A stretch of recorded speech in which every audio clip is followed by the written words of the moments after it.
자, 그럼 지금부터 히가시노 게이고의 작품 조인 계획 스포일러 편 시작합니다.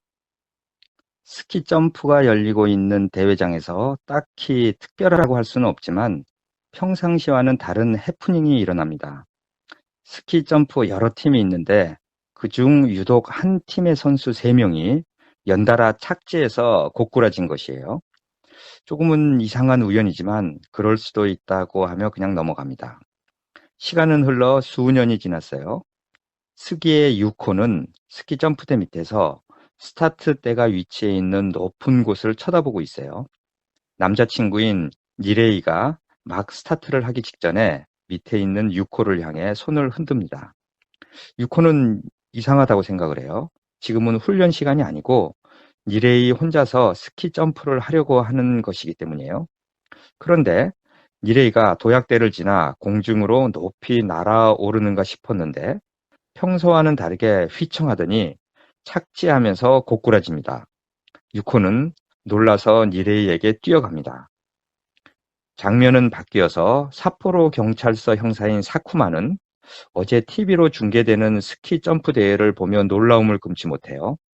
니레이라는 젊은 스키 점프 선수가 혜성같이 나타났는데 그가 세우고 있는 기록이 세계적인 것이어서입니다. 그런데 더 놀라운 소식을 듣게 돼요. 바로 어제 TV에서 본 그 니레이가 오늘 사망했다는 소식이었습니다.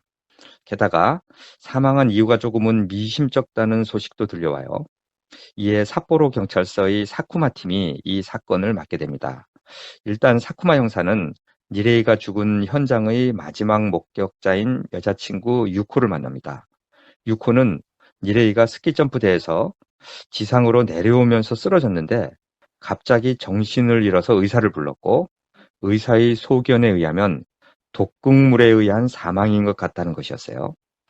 형사들은 니레이가 어떻게 독극물을 먹었는지를 조사하는데 니레이가 점프 직전에 비타민을 먹었다는 증언이 니레이의 코치인 미네기 씨라는 사람으로부터 나왔어요.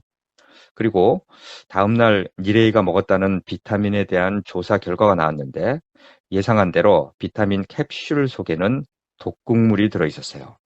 누군가가 니레이를 죽이기 위해 독극물로 채워진 비타민으로 바꿔치기 한 것이었어요.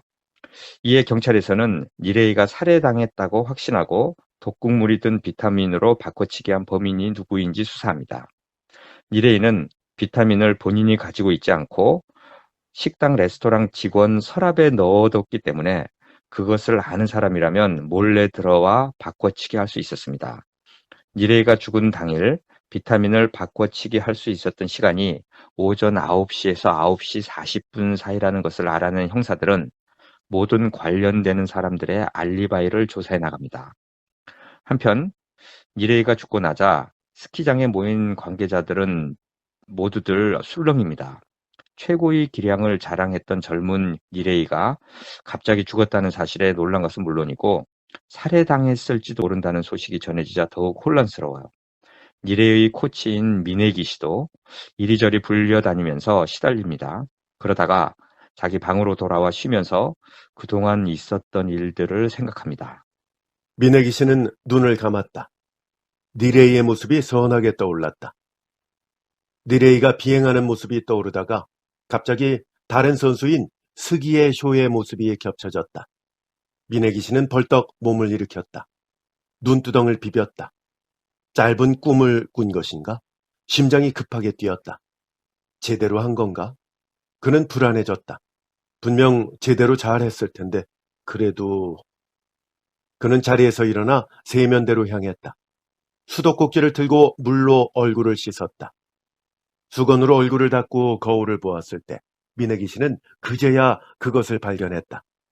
그것은 거울 앞에 붙은 작은 선반 위에 있었다. 하얀 봉투였다.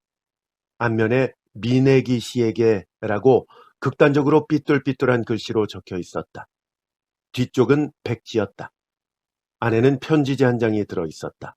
거기에도 필적을 속이기 위해서인지 읽기 어려울 만큼 서툰 글씨가 길게 이어졌다. 하지만 미네기 씨의 마음을 휘어잡은 것은 물론 그 내용이었다. 그는 그 글귀를 몇 번이고 다시 읽어보았다. 편지지를 든 손이 심장박동을 따라 흔들렸다. 대체 누가? 미네기 씨는 거울을 보았다. 밀랍처럼 하얘진 얼굴이 그곳에 있었다. 니레이 아키라를 죽인 사람은 너다. 자수해라. 편지지에는 그렇게 적혀 있었다. 미네기 씨가 니레이 코치가 된 것은 니레이 멘토자 코치인 후지무라가 갑자기 병으로 죽고 나서부터입니다.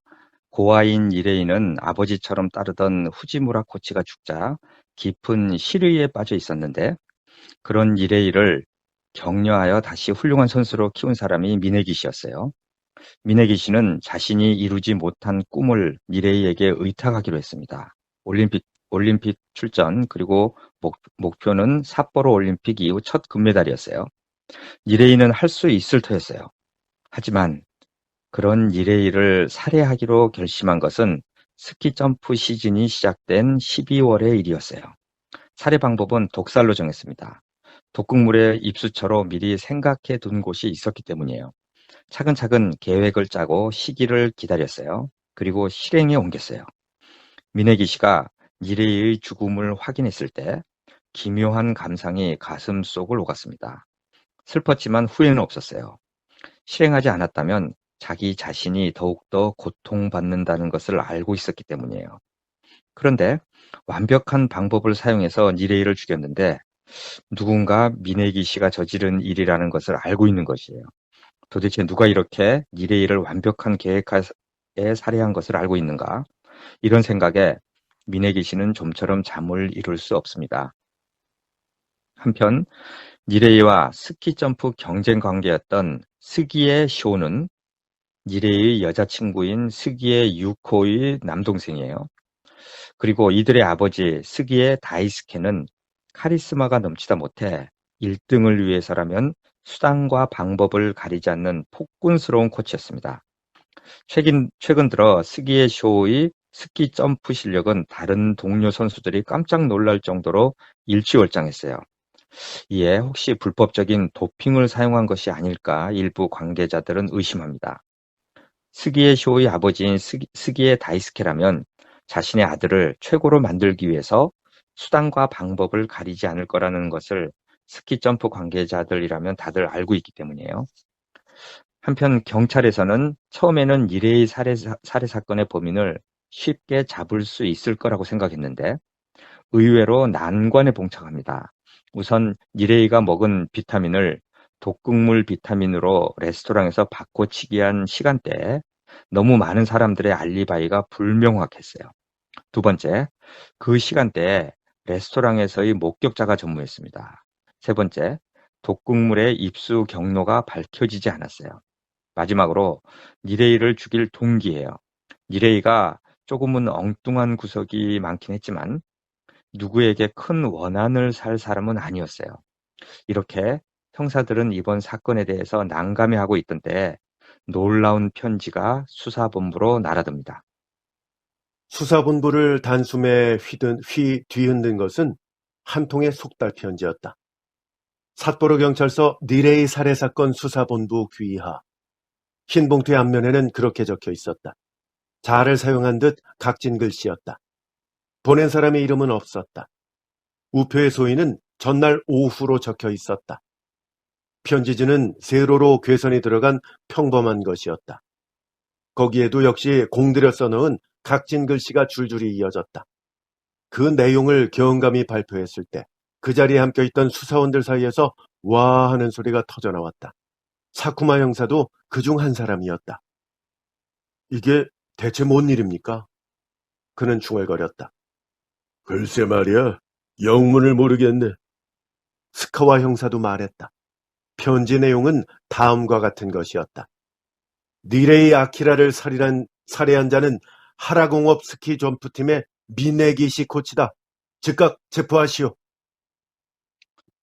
한편 미네기신 경찰서에도 자신이 범인이라는 것을 알리는 편지가 날아든 것도 모른 채 자신에게 온 자수하라는 편지를 받은 이후로 매일 잠 못 이루는 밤을 보냅니다. 도대체 누가 자신이 니레이를 죽인 것을 알아차렸단 말인가? 그런 고민 중에 헬스장에 가서 자신이 사용하고 남은 독극물을 사이클링 안장 속에 숨겨 놓았었는데 그것을 확인하다가 깜짝 놀랍니다. 누군가 독극물이 든 비닐봉지를 만진 흔적을 발견했기 때문이에요. 미네기 씨는 등골이 오싹해집니다. 누군가가 자신이 숨겨둔 독극물의 존재를 알게 되었고 그것의 주인도 미네기 씨라는 것을 알고 있는 사람이 있었던 것이에요. 그러던 차에 형사들은 미네기 씨를 찾아갑니다. 익명의 제보 편지를 통해 미네기 씨를 수사하기로 작정한 형사들은 니레이의 비타민이 바꿔치기 당한 시간의 미네기 씨의 알리바이를 확인합니다. 하지만 미네기 씨의 알리바이는 완벽했어요. 이에 형사들은 약간 좌절하지만 또다시 미네기 씨가 독극물을 어떻게 입수했는지에 대한 조사를 하기로 하고 미네기 씨가 지난 설 연휴에 오타루에 있는 본가에 며칠 다녀온 것을 확인한 다음 그곳에 가봅니다. 하지만 미네기 씨는 주변 아는 사람들에게 인사를 다녀온 것밖에 없고 그 사람들에게서 독극물을 입수했을 것 같지가 않아요. 그런데 미네기 씨가 어렸을 때부터 다니던 고서점 주인에게 인사를 갔다는 사실을 확인한 형사들은 그곳을 다녀온 후에 놀라운 사실을 알아냅니다. 고서점 주인의 이름이 독극물을 다루는 연구자들 명단 가운데 있었던 것이에요. 이에 형사들은 미네기 씨가 어떻게 독극물을 입수했는지에 대한 확신을 합니다. 그리고 결국 형사들은 미네기 씨를 체포해서 연행해 갑니다. 취조를 받는 미네기 씨는 자신이 하지 않았다고 부인을 해요. 그런데 미네기 씨를 취조하던 형사들은 미네기 씨가 현재 열리고 있는 스키 점프 대회 얘기가 나오자 갑자기 큰 관심을 보인다는 것을 보고 스키 점프 대회 중계를 TV로 보여주면서 미네기 씨의 반응을 보기로 합니다. 방송 도중에 아나운서가 니레이 살해 사건을 몇 번 언급했다. 또한 2차 시기가 시작되고 잠시 뒤에는 범인이 잡힌 것 같다는 얘기도 했다. 아직 이름까지는 밝히지 않았다. 확실한 정보를 얻지 못했던 모양이다.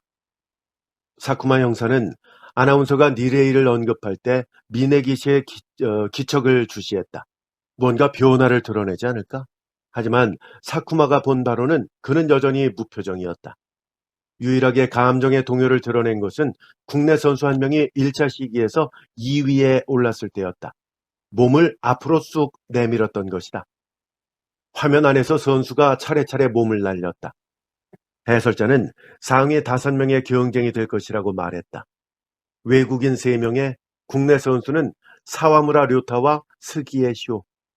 그 순간 다시금 미네기 씨 얼굴에 변화가 나타났다. 침을 삼켰는지 목젖이 꿈틀 움직인 것이다. 무엇이 미네기 씨의 심기를 건드린 건가? 사쿠마는 텔레비전으로 시선을 돌렸다. 해설자가 예상했던 5명의 선수가 뛸 순서가 되었다. 우선 사와무라 료타라는 선수였다. 빨간 스키복을 입은 사와무라는 107m를 기록했다. 현재까지는 톱이었다. 사쿠마 형사는 미네기 씨를 훔쳐보았다. 그는 사와무라의 비행에는 별다른 느낌이 없는 눈치였다. 이어서 미국과 캐나다 선수가 뛰었다. 둘 다 100m 넘게 날았다. 캐나다 선수가 톱에 오르고 사와무라는 2위로 밀려났다. 미국인 선수는 3위다.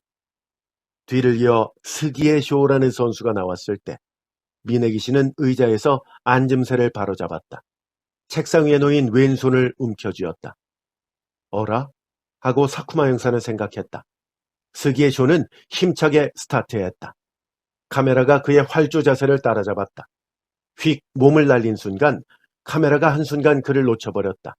다시 포착했을 때 오! 하는 소리가 들렸다. 해설자가 낸 소리였다. 네, 좋아요, 좋아요, 쭉쭉 나갑니다. 아나운서도 흥분하고 있었다. 그리고 착지. 멋진 착지입니다. 자, 이건 어떻습니까? 거리가 상당히 많이 나온 것 같은데요. 잘하면 카메라는 한쪽 손을 번쩍 들어 V자를 그리는 스기의 쇼를 비췄다. 거기에 목소리가 겹쳐졌다. 123m. 네, 해냈습니다. 스기의 쇼 선수 새로운 기록입니다. 아나운서가 외쳤다. 사쿠마 형사는 미네기 씨를 보았다. 그는 입을 해에 벌린 채 멍한 눈빛으로 텔레비전을 보고 있었다. 움켜쥔 주먹이 가늘게 떨고 있었다. 그리고 그의 관자놀이에 땀 한 방울이 주르륵 흘렀다. 배경은 바뀌어서 오늘 스기의 쇼와 경쟁을 했던 사와무라 류타는 그 스기의 쇼와 한 팀이지만 아주 경쟁 관계에 있는 선수예요. 사와무라는 오늘 낮에 있었던 대회에서 스기의 쇼의 기록을 보고 좌절에 빠집니다. 너무 월등했던 것이에요. 자신이 과연 경쟁이 될까 하는 마음에 술을 마시고 호텔에 늦게 들어오다가 주차장에서 스기의 쇼의 아버지이자 코치인 스기의 다이스케의 차 안에서 열쇠 하나를 발견합니다. 열쇠에는 제2 실험실이라고 적혀 있었어요. 스기의 쇼가 특별한 훈련을 받고 있다는 것을 알고 있던 사와무라는 열쇠를 몰래 꺼내 들고 택시를 잡습니다. 한밤중에 아무도 없는 실험실을 찾아서 몰래 들어간 사와무라는 당황합니다. 그곳에는 그가 막연히 상상했던 것들은 없었어요. 분명 고가의 각종 최신형 트레이닝 머신들이 완비되어 있을 거라고 예상했던 것이에요. 그 대신 그곳에는 사와무라가 지금까지 본 적도 없는 낯선 것이 있었습니다. 너무도 예상 밖이었기 때문에 이 실험실과 스기의 쇼는 아무 관계가 없는 게 아닌가라고 한순간 낙담했을 정도였어요. 그것은 실로 기묘한 것이었습니다. 크기는 소형 트럭 정도는 될 것이에요. 조립식 망루 같은 게 있고 그 위에 길이 약 3m의 다리가 얹혀 있었어요. 다리의 두께는 40에서 50cm쯤이나 될까? 다리 윗면이 어떻게 생겼는지 보이지는 않았어요. 그는 시선을 집중해 망루 아래쪽을 들여다보았습니다. 굵은 파이프가 여러 개 걸려 있는 게 희미하게 보였어요. 거기에 모터가 달려 있는 것 같았습니다. 대체 뭐에 쓰는 기계인 거야? 조금씩 눈이 어둠에 익숙해지자 방 구석구석의 상황도 서서히 알 수 있었어요. 컴퓨터 몇 대가 놓여 있었습니다. 아무래도 이건 퍼스널 컴퓨터와는 다르게 대형인 것 같았어요. 사와무라는 이 거대한 장치에 관한 자료 같은 건 없을까 하고 책상 위와 선반을 살펴보았어요. 하지만 외부에 꺼내놓은 자료 같은 건 없고 서랍도 선반의 문도 단단히 잠겨 있었어요. 뭐야, 고생만 하고 아무 수확도 없이 돌아가겠네. 사와무라가 혀를 차는데 복도에서 발소리가 들려왔습니다. 이따금 덜컥덜컥 손잡이를 돌려보는 소리도 들렸어요. 수희가 순찰을 돌면서 문이 잠겨 있는지 확인하는 것이었습니다. 이 실험실 문은 아까 잠그지 않은 채 닫아두기만 한 상태였어요. 사와무라는 순간적으로 책상 밑으로 기어들어갔습니다. 그 직후 문이 열렸어요. 손전등 불빛이 실내를 비췄습니다. 사와무라는 고개를 들고 그 불빛을 빌려 기계 장치를 자세히 살펴보고 싶은 충동에 휩싸였지만 꾹 참고 머리를 숙이고 있었어요. 수희가 들어왔어요. 블라인드 하나가 올라가 있는 게 의아한 모양이었습니다. 멈춰서서 실내를 샅샅이 살펴보는 듯한 기척이 느껴졌어요. 읽고 수희는 납득했는지 블라인드를 내려놓고 빠른 걸음으로 문으로 향했어요. 휴, 살았다. 사무라는 드디어 책상 밑을 벗어날 수 있었습니다.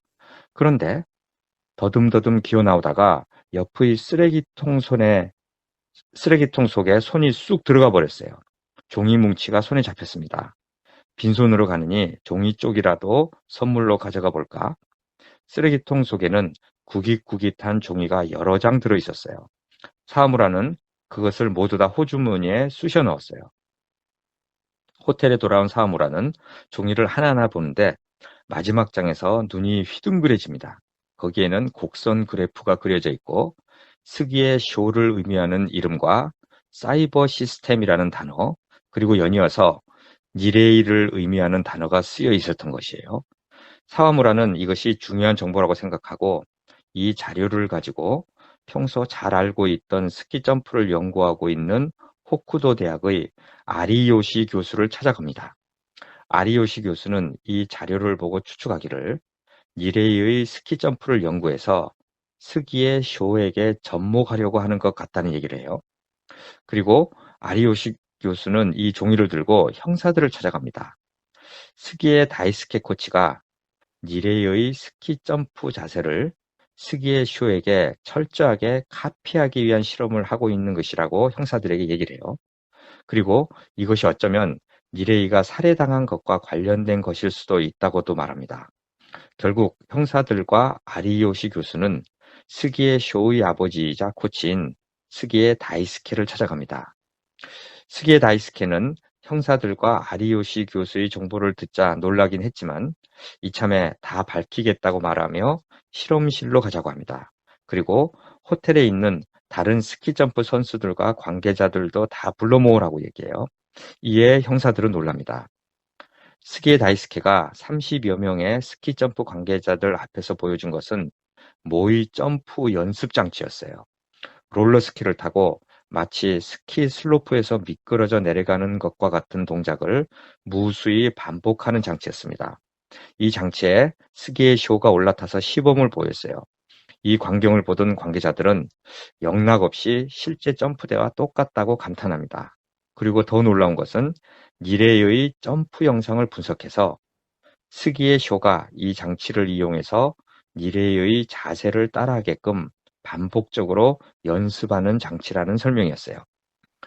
이런 장치의 시뮬레이션을 마치고 돌아오는 차 안에서 아리요시 교수는 형사들에게 아마도 모든 것을 다 보여준 것은 아닐 것이라고 말합니다. 진짜 중요한 것은 니레이의 자세를 정확히 분석하는 것인데 영상물만 가지고 했다는 것은 말이 안 되고 또 니레이의 자세를 분석했다 하더라도 스기의 쇼에게 정확히 복제한다는 것은 쉽지 않다며 스기의 다이스케 코치가 아끼는 그 부분을 숨긴 것 같다고 말하며 이것이 이번 사건의 핵심일 수 있다고 말합니다. 한편 형사들은 스기의 다이스케 코치의 스키 점프 팀을 조사하다가 몇 년 전 이 팀에 합류했던 3명의 스키 점프 선수들이 합류 1년 만에 한꺼번에 일찍 그만둔 것을 발견하고 한 명 한 명 만나보기로 합니다. 첫 2명에게 왜 그렇게 일찍 그만뒀냐고 묻자 그들은 안색이 변하면서 자신은 아무것도 모른다고 하며 도망치듯이 물러나요. 세 번째 사람은 얼마 전에 일하다가 난간에서 떨어져 죽었다고 해요. 실로 3사람 다 수상했어요. 그런데 세 번째 죽은 사람의 부모를 찾아가서 이야기를 듣던 중 죽은 아들과 친했던 스키 점프 선수가 있었다는 얘기를 듣는데 그 이름은 히노라는 현재 스키 점프 선수였어요. 형사들은 히노에게 찾아가서 죽은 친구에 대해서 물어보는데 놀라운 이야기를 해줍니다. 그 3명의 스키 점프 선수들은 별로 재능이 없는 친구들이었고 스기의 다이스케 코치의 팀에 뽑힌 이유가 새로운 기계를 실험하기 위한 대상일 뿐이었다는 것이었어요. 그리고 그 보상으로 1년 후에 회사의 좋은 보직으로 가게 해주겠다는 조건이었다는 것입니다. 이런 정보를 가지고 형사들은 다시 한번 스기의 다이스케 코치를 찾아갑니다. 그리고 모든 것을 다 알고 왔으니 지난번 시뮬레이션에서 보여준 것 말고 숨겨놓은 이 기계의 진짜 모습을 보여달라고 요구합니다. 이에 스기의 다이스케는 할 수 없이 형사와 아리요시 교수를 데리고 실험실로 향합니다. 거기에서 보여준 것은 실로 놀라운 시스템이었어요. 모의 점프대 위에서 스기의 쇼는 온몸에 센서가 붙여진 채로 스키 점프를 하였고 점프하는 모든 동작은 컴퓨터로 기록되었어요. 그런데 더욱 놀라운 사실은 경쟁자였던 니레이가 이 실험 프로젝트에 참여했다는 사실이었어요. 스기의 쇼에게 니레이의 동작을 완벽하게 복사하기 위해서는 니레이의 점프 데이터가 필요했는데 이것은 니레이의 점프 영상만으로는 불가능했어요. 결국 경쟁팀 선수였던 니레이를 미네기시 코치 몰래 섭외해서 니레이의 데이터를 얻었던 것이에요. 니레이를 섭외하는데 스기의 쇼의 동생인 스기의 유코도 동원되었던 것입니다. 유코는 니레이에게 다가가 여자친구가 되었고 니레이가 이 실험에 동참하게 만드는 데 기여했어요. 니레이가 이 실험에 참여한 이유는 그도 이 실험을 통해서 자신이 더욱 성장할 수 있는 데이터를 얻는다는 보상이 주어지기 때문이었어요. 실험실에서 형사들과 아리요시 교수는 니레이의 동작을 반복적으로 흉내내는 스기의 쇼의 동작을 보게 되는데 여기서 더욱 놀라운 것을 보게 됩니다. 스기의 다이스케는 쇼와 기계를 조작하는 기사를 향해 무언가를 지시했다. 잠시 뒤 컨베이어가 움직이기 시작했다. 그는 사쿠마 형사 일행 쪽으로 몸을 돌리더니 곁에 있는 작은 스피커를 가리켰다. 이 쇼의 귀에 들어가는 소리가 이 스피커를 통해서도 들립니다. 일단 들어보세요. 컨베이어가 일정한 속도에 달하자 쇼는 조금 전과 마찬가지로 그 위에서 웅크린 자세를 취했다. 하지만 그 직후였다. 뭐라고 표현할 길 없는 불쾌한 소리가 스피커에서 터져나왔다. 뇌 속을 핥히는 듯한 소리였다. 사쿠마 형사는 저도 모르게 귀를 틀어막았다. 잠시 뒤 경사가 변하고 쇼는 도약 동작에 들어갔다. 그 순간 더욱더 큰 충격으로 그 소리는 귀를 막은 손바닥까지 뚫고 들어왔다. 얼굴을 찌푸리며 눈을 질끈 감았다. 온몸의 피가 일시에 들끓었다. 사쿠마 형사가 돌아보니 모든 사람들이 귀를 막고 있었다. 스기의 다이스키까지 잔뜩 일그러진 표정이었다. 귀에서 손을 떼더니 스기에는 쓴웃음을 지으며 말했다. 보시다시피 이런 겁니다. 모범적인 점프를 하지 못했을 경우에 그 어긋난 정도에 따라 음성 신호가 송출되죠. 이건 여러 단계로 나뉘어서 어긋남의 정도, 패턴의 차이에 따라서 달라집니다. 이 잘못된 점프일수록 더 불쾌한 소리가 들리는 거죠. 인간에게는 불쾌함을 회피하는 본능이 있어요. 훈련을 반복하다 보면 점차 올바른 방향으로 가게 됩니다. 이 말을 들은 사쿠마 형사는 이렇게 해서 성공했다고 해도 결국은 니레이의 복제판일 뿐이고 쇼의 개성은 하나도 없는 것이라고 목소리를 높였다. 그러자 스기에는 다음과 같이 말한다. 개성이라는 건 일상생활에서나 발휘하면 돼요. 승부에 개성 따위는 필요 없어요. 항상 승리하는 점프를 하는 게 중요하죠. 뛰어난 선수처럼 되고 싶다면 완전히 그들과 똑같아져야 되는 겁니다. 스포츠로 살아가는 사람에게는 오로지 승리뿐이에요. 이 관중들도 비인간적인 강함을 원한다는 뜻이죠. 서울올림픽에서 베인 존슨은 도핑으로 금메달을 박탈당하고 세상의 비난을 받았죠. 하지만 그 비난도 잘난 원칙주의에서 나온 것뿐이에요. 대부분의 사람들은 오히려 왜 검사에 걸리는 바보짓을 했느냐고 이를 갈아요. 이 적당히 잘 넘어갔으면 인류의 위대한 업적의 하나로 마음껏 기뻐할 수 있잖아요. 당시에 도핑을 비난하는 선수들도 많았지만 마음속으로는 베인 존슨의 멍청함을 욕했을 겁니다. 아니면 그토록 효과가 뛰어난 약이라면 나도 시도해볼까? 뭐 이런 생각 정도였겠죠. 도핑에 대한 건 어찌됐든 스포츠의 세계에서는 비인간적인 방법을 써서라도 이기기만 하면 좋은 평가가 나오는 법이에요. 자, 이제 어느 누구도 참가하는 것에 의의가 있다는 말은 해주지 않죠. 국가 예산을 들여서 출전하는 이상 무슨 짓을 해서라도 메달을 따와라. 그러기 위해서는 도핑이든 뭐든 해라. 단 들키지는 마라. 그게 세상의 본심입니다.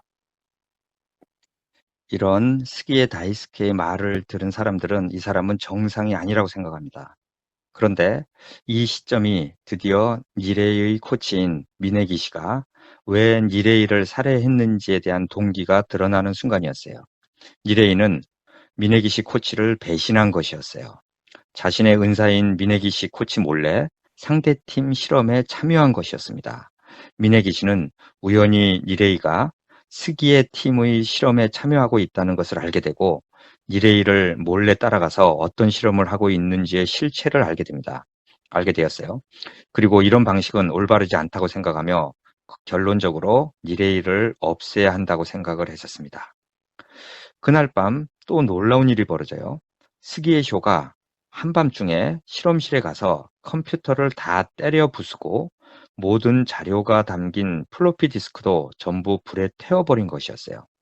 그것을 말리던 동료와 몸싸움을 하다 스기의 쇼는 부상을 당하고 결국 병원에 입원하게 됩니다. 사쿠마 형사는 병원에 입원한 스기의 쇼를 방문을 했어요. 그러나 쇼를 만나기 위함이 아니고 동생을 병문안 온 누나인 스기의 유코를 만나기 위해서였어요. 사쿠마 형사는 유코에게 미네기시 코치가 니레이를 죽이려는 계획을 미리 알고 있었던 사람이 한 명 있었는데 그게 누군지 아느냐고 유코에게 묻습니다. 유코가 모른다고 하자 사쿠마 형사는 그건 바로 니레이 자신이었다고 말하면서 놀라운 사실들을 들려줍니다. 미네기 씨는 독극물을 호텔의 헬스장에 숨겨뒀어요. 사이클링 안장을 받쳐주는 파이프 속에 넣어뒀다는군요. 그리고 그걸 발견한 사람이 있었고요. 그 사람이 바로 니레이 선수인 것 같아요. 근데 말이죠. 미네기 씨가 독극물병 이외에 함께 숨겨둔 것이 있었어요. 니레이 선수의 비타민제 캡슐이었죠. 미네기 씨 말로는 남은 비타민을 독극물과 함께 넣어서 숨겼다는 겁니다. 그러니 니레이 선수가 그걸 발견하고 미네기 씨 코치를 의심하게 된 것도 지극히 자연스러운 일이겠죠. 그런데 우리 조사에 의하면 니레이는 점심 식사 후에 독극물이 든 비타민을 먹지 않았어요. 그는 그 독극물이 든 비타민을 쏘지만 한 채 점프대로 간 겁니다. 근데 죽었단 말이죠. 형사는 의자에서 앉음새를 바꾸며 유코 쪽으로 얼굴을 바싹 댔다. 그 비밀을 유코 씨만은 알고 있을 겁니다. 아마 니레이는 미네기 씨 코치의 음모를 유코 씨에게는 얘기했겠죠. 즉, 밀고장을 보낸 사람은 유코 씨라는 결론이 나옵니다. 내가 왜 그런 짓을 했겠어요? 라는 유코의 말에 사쿠마 형사는 미네기 씨가 체포되고 한시바삐 사건이 해결되기를 바랐기 때문이겠죠. 그렇게 되면 이 사건의 진상은 영원히 은폐할 수 있으니까요. 사쿠마 형사가 돌아간 후 이코는 지난 몇 달 동안 있었던 일을 회상합니다. 아버지가 니레이의 관심을 끌어보라고 주문을 했어요. 다 동생인 쇼의 실력을 키우기 위한 것이라는 명분이었습니다. 어머니와 상의한 끝에 아버지의 지시를 따르기로 했습니다. 아버지의 지시를 따르기로 한 결정적인 이유는 동생인 쇼가 아버지가 고안한 기계로 인해 고생하고 있는 것을 빨리 끝내고 싶어서였어요. 엄마와 가서 본 아버지의 육체 개조 시스템은 다양한 부작용이 따르는 위험하고 비인간적인 시스템이었어요. 유코와 어머니는 니레이를 끌어들여서 쇼가 빨리 성장한다면 이 시스템의 사용도 끝날 것이라고 생각했어요. 결국 니레이는 유코로 인해 이 실험에 참여하게 되고 그 후에 니레이는 유코에게 이 시스템은 굉장하다는 얘기를 해주며 더불어서 쇼가 아주 큰 고생하고 있다는 얘기도 해줍니다. 유코는 동생인 쇼가 이 시스템으로 인해서 성격도 이상하게 변해가는 모습을 보게 됩니다. 그리고 결정적으로 이 시스템을 초창기에 실험했던 3명의 스키 선수에게 있었던 사실도 알게 돼요. 방송국 무선 장비의 영향으로 이 시스템으로 훈련했던 3명의 선수가 모두 점프 중에 고꾸라졌다는 것이에요. 그리고 그 중에 한 명은 작업장 육교에서 추락해서 사망했는데 그 이유도 무선 장비 영향이라는 무서운 사실이었어요. 유코와 엄마는 이런 상황을 더 이상 계속해서는 안 된다는 것을 알고 있던 때에 그날의 그 일이 일어났습니다. 바로 니레이가 점프대에서 유코의 앞으로 내려온 날이었어요. 점프대를 타고 내려온 니레이는 유코의 눈앞에서 쓰러졌어요. 그녀는 급히 달려가 니레이를 안아 일으켰습니다. 그의 얼굴은 상기되어 있고 호흡도 거칠 것 같았어요. 하지만 그는 그 길로 죽어버린 게 아니었어요. 움켜쥔 오른손을 들어 유코 앞에 펼쳤습니다. 그 손 안에 캡슐 하나가 쥐어져 있었어요. 니레이는 이것은 독약이라고 말하면서 미네기시 씨가 나한테 먹이려고 했지만 자신이 알아챘다고 말합니다. 그리고 이런 일이 일어난 이유는 자신이 미네기시 코치를 배신했기 때문이라고 말하며 자신을 용서해 줄까 하고 유코에게 말합니다. 유코가 독약을 먹었냐고 묻자 미네기레이는 그냥 핥아보기만 했다고 해요. 그러면서 계속 미네기시 코치가 자신을 용서해 줄지에 대해서 걱정을 합니다.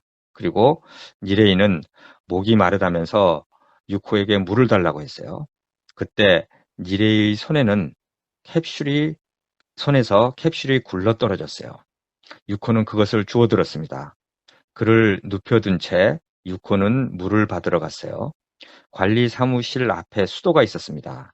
컵에 물을 받을 때 그녀의 뇌리에 한 가지 생각이 싹 텄습니다. 이대로 니레이가 죽는다면 동생 쇼의 괴로움, 어머니의 슬픔 등이 한순간에 머릿속을 스쳐갔어요. 이대로 니레이가 죽는다면 아버지 스기의 다이스케의 계획은 중단될 수밖에 없는 것 아닌가. 이렇게 생각한 순간 유코는 캡슐에 담긴 약을 컵에 넣고 있었어요. 그리고 그것을 들고 니레이에게 돌아갔습니다.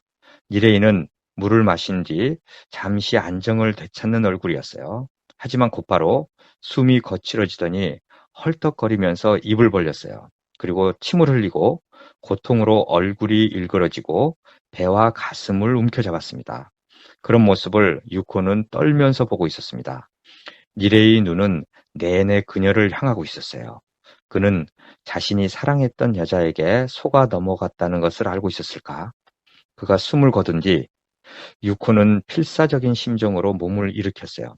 도저히 다리가 움직여질 것 같지 않아서 관리 사무실까지의 거리가 정신이 아득해질 만큼 멀게 느껴졌습니다.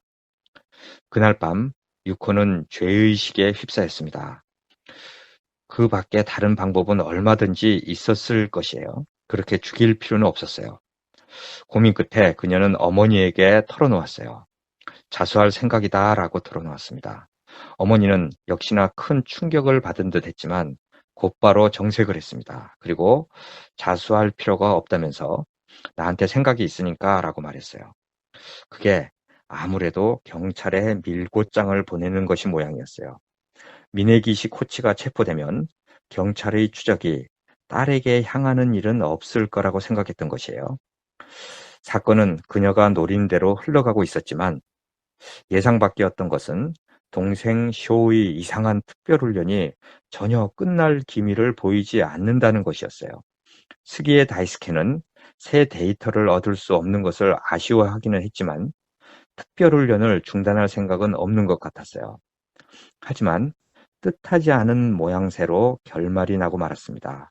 이틀 전 집 안 주방에서 유코와 어머니가 사건에 대해 이야기하고 있을 때 갑자기 등 뒤에서 인기척이 느껴졌어요. 흠칫 놀라서 돌아보니 쇼가 무표정하게 서 있었습니다. 어머니와 누나의 얘기를 들었다고도 듣지 않았다고도 말하지 않았어요. 두 사람도 차마 묻지 못했습니다. 그리고 그날 밤 쇼가 실험실의 모든 걸 때려 부셨다는 소식이 들어온 것입니다. 그게 쇼의 대답이고 그에게 인간성이 남아 있었다는 증거라고 유코는 생각했습니다. 이런 지난 몇 달간의 엄청난 일들을 쇼가 입원한 병실에서 회상하며 유코는 눈물을 훔쳤다. 그때 아버지 스기의 다이스케가 병실로 들어왔다. 그리고 쇼의 침대를 걷어차며 네가 얼마나 엄청난 일을 했는지 아느냐며 화를 냈다. 그리고 어서 일어나서 다시 실험을 시작하자고 쇼를 윽박지른다. 쇼는 말없이 창밖을 보고 있었다. 그의 손이 담요를 움켜쥔 것이 유코의 위치에서 보였다. 스기에 화내는 것은 계속 이어졌다. 이 제기랄 대체 무슨 생각으로 그런 짓을 했어? 특별 훈련을 피해보자는 속셈이었어? 아니면 기계에 대한 반항이었어? 뭐가 됐든 하찮은 어리광일 뿐이야. 그 기계가 아니었으면 니레이의 발꿈치도 못 따라갈 놈 주제에. 여기 있는 동안 잘 생각해봐. 그래도 쇼는 입을 열지 않았다. 자세도 바꾸지 않았다. 스기에는 잠시 아들의 옆 얼굴을 노려보았지만 이윽고 다시 한번 혀를 끌끌 차고 몸을 돌렸다. 세계 선수권 대회 참가 선수가 정해졌어. 니레이도 없고 너도 없고 별 볼 일 없는 놈들만 신났더라. 스기에는 문으로 다가가 손잡이를 잡았다. 그리고 마지막으로 말했다. 헤, 아무짝에도 쓸모없는 놈. 그 말을 들은 순간 유코의 머릿속이 하얘졌다. 그녀는 아버지의 등에 말을 건넸다. 잠깐만. 스기에는 문을 연 채로 돌아보았다. 뭐, 할 말 있어? 그녀는 과일을 깎기 위해 움켜쥐고 있던 나이프에 시선을 떨군 채 말했다. 아주 중요한 얘기야. 다음에 해. 지금은 바쁘니까. 지금 듣지 않으면 후회할 거야. 유코는 나이프에서 얼굴을 들고 스기에를 노려보았다. 나 자수하러 갈 거거든. 뭐라고? 스기애가 눈을 허옇게 떴다. 예, 자, 이렇게 해서 소설은 끝이 나는 거죠. 예, 네. 뒤에 조금 더 있는데, 뭐, 네. 별 상관없는 부분이고요. 네. 아, 이걸 일일이 어떻게 다 정리하고 타이틀을 치시고, 정말 교수님 정말 대단하십니다. 다시 한번 감사드려요. 많이 하다 보니까 이제 조금은 익숙해진 것 같아요. 네. 그래도 익숙해져도 뭐 예. 드는 시간과 품은 뭐 크게 차이 안 날 거라고 맞아요. 이거 시간 많이 걸려요. 당연합니다. 자, 이렇게 조인 계획. 사실 교수님께서 이렇게 별로 좋은 평가를 하지 않으셨던 작품인데 스포일러 평가도 다 보내드렸는데 사실 재미있거든요. 예, 재미없죠. 그러니까 가독성 면에서 뭐 탁월하다니까요. 네. 그런데 네. 지난 시간에 이제 말씀을 해주시기를 요 예. 스포일러 편이 끝나면 이 작품의 단점, 예, 이거는 이제 교수님 피셜입니다. 그럼요. 예, 박인곤 피셜의 단점을 말씀해 주시겠다고 했죠? 그럼요. 네, 예. 들어보겠습니다. 다른 분들은 또 어떻게 생각하는지도 궁금해요, 저도. 근데 네. 이제 제가 느끼기에는 일단 가장 이 추리소설에서 맥풀리게 하는 것이 이제 개연성이 없다는 거. 이 굉장히 중요한 면인데, 네. 이 작품은 그런 면이 이제 너무 많아요. 음, 일단 이제 예를 몇 가지 스포일러 편을 들으셨을 테니까 네. 예를 이제 들어보면은 그 아들을 실험실에서 이제 강훈련을 시키잖아요. 예. 근데 그거를 들키는 장면이 나오는데 경쟁 선수가 우연히 주차장에 세워져 있는 차 안에서 코치의 옷에 걸려 있는 실험실 열쇠를 발견하고 한밤중에 택시를 타고 그것으로 몰래 숨어 들어가서 알게 된다. 그 종이를 또 어떻게? 이건 있을 수 있죠. 이거 좀 개연성이 전혀 없는 게 아니에요. 왜냐하면 경쟁 선수니까 당연히 늘 관심을 갖고 있었을 거란 말이죠. 요거는 사실은 개연성이 있다. 전혀 그리고 0은 아니다. 예. 그리고 그때 얻은 정보를 또 아는 교수에게 갖다 주는데 그 네. 교수가 이제 경찰을 찾아가서 예. 자신들이 찾은 정보, 경찰한테 그걸 알려주는 것만이 아니고 네네. 이런 정보가 있는데 네. 그 경찰이 조사할 때 자기들도 참여하게 해주라는 뭐 딜을 했는데 네. 경찰이 그렇게 또 하자고 해요. 이게 30년 전 경찰은 그렇게 했을 수도 있죠, 일본에서는. 그리고 이 교수께서 예, 그 해당되는 교수께서 또 학자의 양심을 걸고 양심을 걸고 예, 교수의 양심을 예, 걸고 본인이 참여하겠다라고 얘기를 했으면 경찰 30년 전에는 그럴 수 있다니까요. 또 하나 이게 있어요. 네.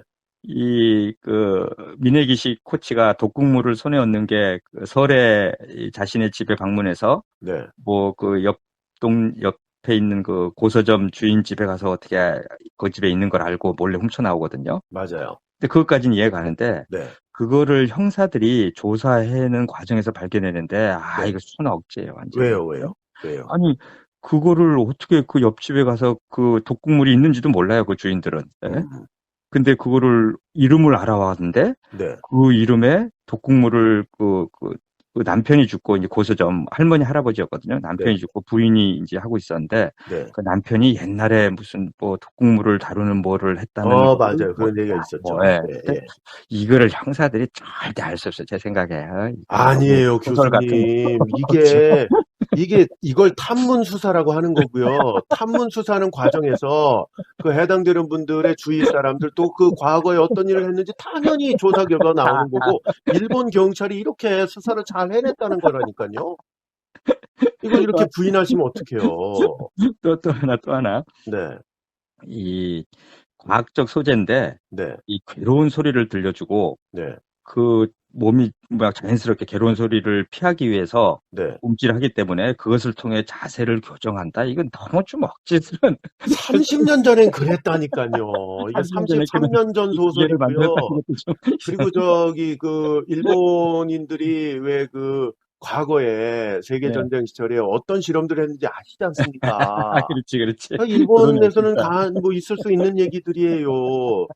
그걸 지금 교수님 이렇게 재밌는 소설을 갖다가. 그리고 마지막으로 또 하나. 네. 이 유코가 네. 그래도 자신의 남자친구인데 어떻게 그렇게 니레이에게 충동적으로 독약을 갑자기 그렇게 먹여버리나. 이건 피는 뭐 소리야. 물보다 진한 거잖아요. 이거 완전히. 그리고 여기 소설 내용을 보면 예. 반성하고 후회하지 않습니까? 그렇게 죽일 필요는 없었다. 라고 유코는 반성을 하잖아요. 죽이고 나서.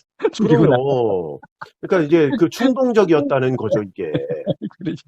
이게 다 개연성이 있고, 히가시노 게이고 이분이 지금 우리 방송을 들으셨다면 얼마나 실망을 할까. 아, 이게 세계 최고의 본인도 왕덕후이신 박인권 교수님께서 이렇게까지밖에 평가를 못 하시나, 무척 실망하실 것 같아요. 히가시노게 이거 본인도 진열대에서 한 달도 안 돼서 사라졌다고 웃잖아요. 아니, 근데 그거는 잠자는 숲과 같이 빠졌다면서요. 그러니까 이거는 신빙성이 없는 거죠. 그러게. 잠자는 숲은 좋은 네, 아주 작품이라고 교수님도 판단하시지 않습니까? 맞아요. 그래서 일단 그 교수님을 그 존경하고 좋아하고 합니다만 네. 이렇게 너무 개인적인 감상을 그 일반화하시면 학자의 양심을 걸고. 학자의 양심을 아무데나 막 걸고 자, 조인 계획 이렇게 소개를 해드렸고요. 다음 시간 또 특별한 순서가 준비가 돼요. 예, 아주 특별한 방송입니다. 네. 우리가 이 300회 특집 방송인데. 사실은 300회는 지난 시간이 300회였습니다. 맞아요. 네. 그래서 이제 근데 이게 중간에 하기가 그래가지고 네. 다음 시간 302회째 이제 300회 특집 방송을 좀 네. 준비를 해봤어요. 교수님 메일을 주셨단 말이에요. 300회를 300회 하는 게 이상하다라고 부르주셨는데 그것도 정말 이상한 말이에요. 300회를 300회 해야지. 300회를 300회 하는 게 왜 이상하죠? 그러게 말이에요. 자, 어쨌건 교수님의 학자의 양심상 302회 때의 300회 특집 방송을 다음 시간에 이제 보내드리겠습니다. 예. 스포일러 편 준비하시느라고 애 많이 쓰셨고요. 다음 시간에 또 반갑게 뵙겠습니다. 오늘 고맙습니다. 네, 안녕히 계세요. 성균관대학교 박인권 교수님과 함께 했고요. 저는 아나운서 원기범이었습니다. 다음 시간에 뵙겠습니다. 고맙습니다.